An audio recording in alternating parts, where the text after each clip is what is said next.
고관들이 거짓으로 나를 핍박하오나 나의 마음은 주의 말씀만 경외하나이다. 사람이 많은 탈취물을 얻은 것처럼 나는 주의 말씀을 즐거워하나이다.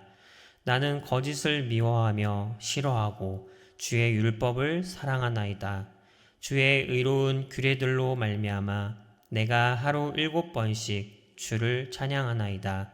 주의 법을 사랑하는 자에게는 큰 평안이 있으니 그들에게 장애물이 없으리이다. 야훼여, 내가 주의 구원을 바라며 주의 계명들을 행하였나이다. 내 영혼이 주의 증거들을 지켰사오며 내가 이를 지극히 사랑하나이다. 내가 주의 법도들과 증거들을 지켰사오니 나의 모든 행위가 주 앞에 있음이니이다. 아멘. 할렐루야. 오늘 새벽 예배에 나오신 성도님들 가운데 하나님께서 함께 하시길 간절히 소망합니다. 오늘 설교 제목은 하나님의 말씀이 나의 힘입니다 라는 제목으로 설교를 전하려고 합니다. 오늘 본문인 시편 119편 161절을 먼저 살펴보면 저자의 상황이 어떤 고난을 당해 어려운 상황이라는 것을 우리가 알 수가 있습니다. 그런데 이 문제는 이 고난이 이 저자의 잘못으로 인해서 벌어진 고난이 아니라 주위에 힘을 가진 사람들이 자신을 핍박하기 위해 거짓으로 지어낸 벌어진 그런 고난이라는 사실입니다. 만약 자신이 자신의 그 실수로 인해 그 책임을 다하기 위해 고난을 당하는 것은 어떻게 보면 충분히 있을 수 있고 또 감당해야 될 부분일 수도 있습니다. 그러나 자신이 감당해야 할 부분이라고 해서 그 고난이 안 힘들거나 그렇지는 않습니다. 이러한 예로 한 인물을 예를 들겠는데 성경의 인물 중에 살펴보면 삭개오라는 인물이 좀 있습니다. 삭개오는 당시 이스라엘을 통치하던 로마의 세금을 걷는 세리이자 또 그 세리들의 리더인 세리장이었습니다. 이것만으로도 그는 같은 유대인들에게 반역자로 민족을 배반한 배반자로 비난을 받고 있었습니다. 거기다가 그는 세금을 내야 하는 금액보다 더 많이 걷어서 자신이 따로 챙기는 그런 죄를 저지르는 나쁜 사람이었습니다. 그래서 그를 싫어한 사람들은 많이들 싫어했고 그에게는 진정한 친구가 별로 없는 그런 외로운 삶을 살아가던 사람이 바로 이 삭개오라는 사람이었습니다. 그런 그가 받는 비판과 고난은 억울한 것이 아니라 그가 한 행동에 대해 어떻게 보면 합당한 대가라고 볼 수 있을 것입니다. 그렇다면 삭개오는 자신이 생각하기에 자신이 받는 그런 비판과 그런 비난과 그런 고난들이 스스로 합당하다고 생각해서 아무렇지 않게 살아갈 수 있었을까요? 아마 아니었을 것입니다. 그가 만약 자신이 받는 고난과 그런 비난 또는 비판을 힘들어하지 않았다면 굳이 예수님을 보러 나무 위까지 올라가지 않았을 것이고 그리고 예수님의 그 부르심에 기쁨으로 화답하며 나무를 내려오지 않았을 것입니다. 아마 삭개오도 그 자신이 받는 고난과 비판이 자신의 그 잘못으로 인해 일어난 충분히 합당한 일이라고 인식을 하면서도 그 고난과 비판, 그런 힘듦을 참 힘들어 했을 것입니다. 하물며 자신이 한 행동에 대한 대가로 받는 고난도 이렇게 힘든데 거짓으로 내가 억울하게 받게 되는 그런 고난과 힘듦은 얼마나 더 힘들까요? 이런 억울함과 거짓으로 인해 고난을 받은 또 한 명의 사람이 있습니다. 바로 요한복음 9장에 나오는 날 때부터 맹인된 사람입니다. 그는 예수님을 만나 그 눈을 뜨게 되는 그런 기적을 경험하게 됩니다. 자신의 눈을 뜨게 해준 예수님을 그리고 사람들 앞에서 당당하게 지지하는 것을 우리가 말씀을 통해 볼 수가 있습니다.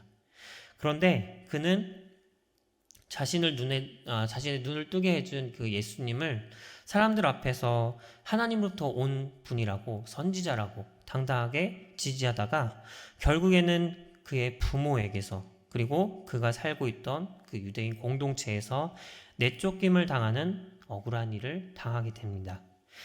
당시 예수님을 거짓된 죄인으로 몰고자 했던 이 바리새인들로부터 이 날 때부터 맹인되었던 사람은 자신의 눈이 뜨게 되는 그런 기적을 경험했음에도 불구하고 그는 그 공동체로부터 내쫓김을 당하는 억울한 일을 당했습니다. 이것이 얼마나 억울했을까요? 날 때부터 맹인이었던 자신의 눈을 고쳐주신 분이 하나님으로부터 온 자라는 것을 당당하게 이야기하고 그 예수님을 지지했다는 이유만으로 자신도 죄인 취급받고 그리고 내쫓김을 받았으니 아마 그가 겪은 그 상황과 그 고난은 우리가 생각하는 것 이상으로 아마 힘든 상황이었을 것입니다. 그런데 내쫓김을 당한 이 치료받은 맹인이 보인 행동은 놀랍습니다. 그의 내쫓김을 당한 그런 소식을 듣고 다시 그를 찾아온 예수님에게 그는 이렇게 말을 합니다. 내 눈을 고쳐주신 당신이 내가 하나님부터 온 자임을 내가 믿습니다 라고 그는 당당하게 고백을 합니다. 그의 처지가 그렇게 고백을 한다고 해서 바뀌는 것이 아닙니다. 그는 여전히 부모로부터 버림을 받았고 그가 살고 있던 그 공동체로부터 내쫓김을 받은 상태가 전혀 변하는 것이 없는 그런 상황입니다. 그런데도 불구하고 그는 그 상황을 보며 전전긍긍하기보다 그 예수님에게 고백을 합니다. 내 눈을 고쳐주신 당신께서 바로 하나님부터 온 분이심을 내가 믿습니다 라고 말합니다. 이후에 그의 삶이 바뀌었습니다. 자신의 그 이전에 그 눈이 멀어서 자신이 맹인으로 살아갔던 그 삶, 그리고 또 자신이 그 처한 그 상황에 대해서 그 고난에 대해서 전전긍긍하면서 그는 그것에 힘을 쏟으면서 살아가기보단 이제는 예수님을 믿고 살아가는 것이 더 중요하다고 생각하고 또 그렇게 결정하고 그렇게 살아가는 삶으로 그는 바뀌었습니다. 이 사람의 그 고백이 오늘 본문 말씀의 이 저자의 고백과 같습니다. 저자도 알 수는 없지만 앞서 말한 것처럼 힘 있는 그 사람들로부터 거짓으로 인해 억울하게 고난을 당하고 있습니다. 그런 그 억울한 고난이 그에게 그의 삶에 영향을 끼치고 있지만 이 저자에게 있어서도 날 때부터 맹인이었던 사람처럼 그것이 중요한 것이 아니라 하나님의 말씀을 따르고 사랑하며 경외하고 찬양하는 것이 중요하다고 그는 이 말씀을 통해 말하고 있습니다. 161절부터 다시 한번 읽어보면 고관들이 거짓으로 나를 핍박하오나 나의 마음은 주의 말씀만 경외하나이다 라고 고백하고 있습니다. 저자는 자신의 핍박보다 주의 말씀을 두렵고 떨리는 마음으로 존경의 마음을 담아 하나님을 대하고 있다고 말하고 있습니다. 이어진 162절에 사람이 많은 탈취물을 얻은 것처럼 나는 주의 말씀을 즐거워하나이다 라고 또 고백하고 있습니다. 그는 전쟁에서 얻은 많은 포획물을 보고 사람들이 기뻐하는 것처럼 자신은 다른 그 어떤 것을 보며 기뻐하는 것보다 주의 말씀 그 자체가 자신에게 기쁨이 된다고 말하고 있습니다. 이후 163절부터 167절까지 그는 계속해서 주의 말씀을 사랑한다고 주의 율법을 사랑한다고 고백하고 있습니다. 그러면서 주를 사랑하기에 하루 7번씩 주를 찬양한다고 고백하고 있습니다.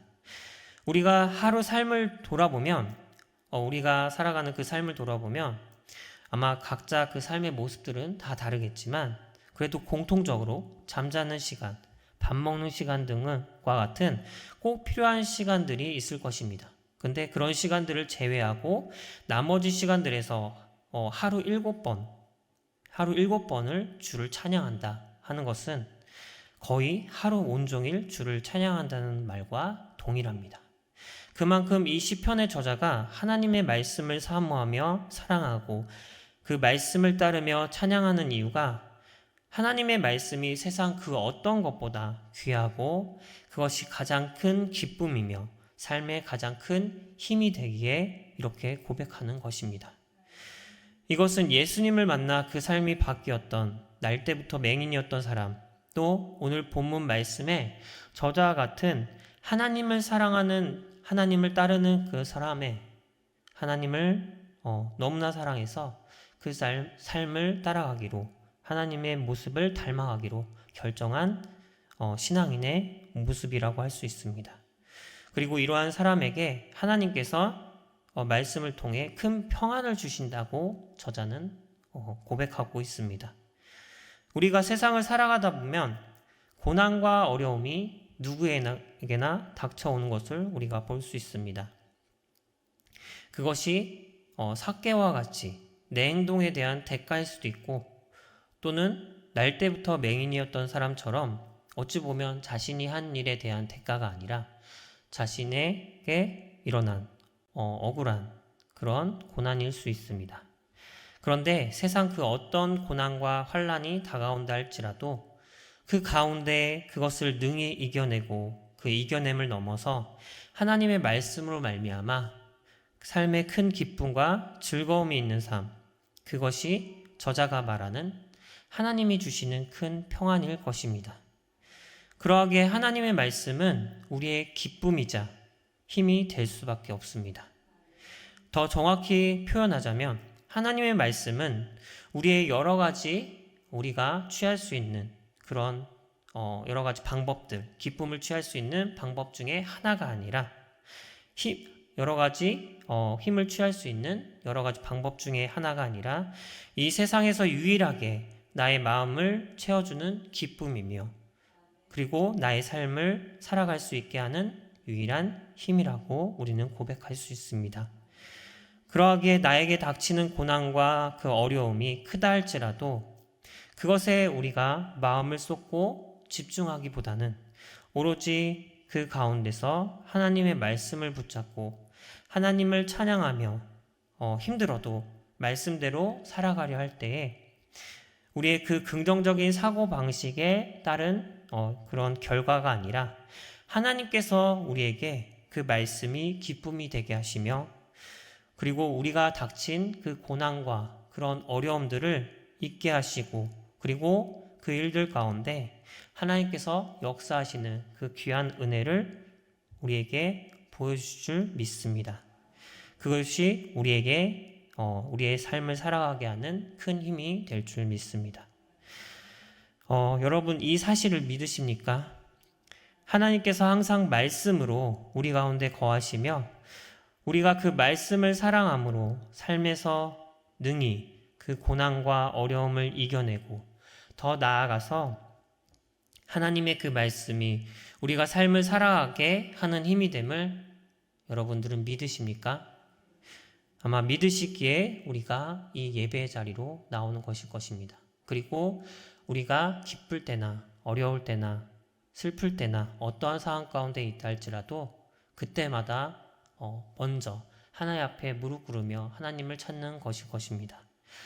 그리고 이 새벽에 깨어서 우리가 예배 자리로 나와 하나님을 찬양하며 하나님께 부르짖는 것일 것입니다. 우리가 하나님의 말씀을 사랑하며 그 가운데 말씀을 힘입어 살아갈 때 하나님께서 부어주시는 그 기쁨의 은혜가 우리 가운데 가득할 줄 믿고 우리가 이 시간 가운데 기도하며 또 하나님을 찬양하며 하나님을 예배하며 나아갔으면 좋겠습니다. 그리고 우리가 그렇게 부르짖을 때 하나님께서는 우리의 그 부르짖음에 외면하지 않으시고 말씀처럼 우리가 능히 그 고난 가운데 이겨낼 수 있도록 하나님께서 우리를 인도하실 줄 믿습니다. 이 시간 우리가 같이 기도하시겠습니다. 제가 먼저 기도하도록 하겠습니다. 사랑의 많으신 하나님 아버지 감사합니다. 하나님께서 이 시편 119편의 161절부터 167절까지의 말씀을 통해서 이 저자의 고백을 통해서 우리에게 하나님의 그 뜻과 하나님의 일하심을 알게 하심에 주여 감사드립니다. 하나님, 우리가 어떤 상황 가운데 있다 할지라도, 그리고 그 상황이 우리를 힘들게 하는 고난일지라도 우리가 그것에 전전긍긍하면서 그것에 목매어서 매달리는 것보다 우리가 그 가운데서 하나님을 찬양하고 하나님의 말씀을 사모하는 그 마음으로 하나님 앞에 나아갈 때 하나님께서 능히 그것들을 이겨낼 수 있고, 더 나아가서 하나님께서 주시는 그 큰 기쁨과 아버지 평안을 우리가 누릴 수 있음을 우리가 말씀을 통해 깨닫게 하심에 주여 감사드립니다. 하나님, 우리가 말씀을 믿고 이 시간 가운데 하나님 앞에 나아갑니다. 하나님 앞에 나아갈 때 아버지 연약한 나의 모습을 주께서 보아주시고, 그 가운데서 하나님께서 그 말씀으로 채워주시고, 그 말씀이 채워짐에 따라 하나님, 내가 내 삶 가운데 아버지 능히 그 말씀처럼 그 삶 가운데 닥치는 고난과 여러 가지 어려움들을 이겨낼 수 있게 하시고, 또 그 가운데 기쁨으로 삶을 살아갈 수 있도록 말씀이 나의 삶 가운데 힘이 될 수 있도록 하나님께서 인도하여 주옵소서. 하나님을 믿고 나아갑니다. 하나님을 믿고 부르짖으며 나아갑니다. 그 기도 가운데 응답하시고 함께하여 주옵소서. 모든 것을 하나님께서 들으시고 또 그 가운데 하나님께서 응답하시며 하나님의 뜻과 그 계획 가운데 그것들이 이루어질 줄 믿으며 살아계신 예수님의 이름으로 기도드리옵나이다. 아멘.